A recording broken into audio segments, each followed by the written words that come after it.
పాటిస్తే ఆశీర్వాదం, అన్ని ఆజ్ఞల్లో ఒక్కటి తప్పిపోయినా శాపం. ఇది నెరవేర్చడానికి ఎవరు వచ్చారంట? యేసుక్రీస్తు వచ్చాడు. ఎందుకంటే భేదం ఏదీ లేదు, అందరూ పాపము చేసి దేవుడిచ్చే మహిమను కోల్పోతున్నారు. అంటే మోషే ధర్మశాస్త్రాన్ని ఎవ్వరూ కూడా నెరవేర్చలేకపోతున్నారు.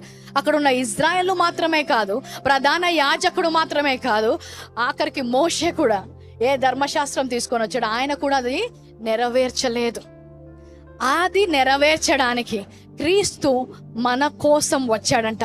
ధర్మశాస్త్రంని ఆయన నెరవేర్చి, ప్రతి ఆజ్ఞను ఆయన నెరవేర్చి, అందులో ఉన్న ప్రతి షరతును ఆయన నెరవేర్చి ఆ నిబంధనను అక్కడితో ముగించాడంట. ఇప్పుడు నూతన నిబంధన, షరతు లేని నిబంధన మనకిచ్చాడంట. అర్థమైన వాళ్ళు ఏం చెప్పాలి?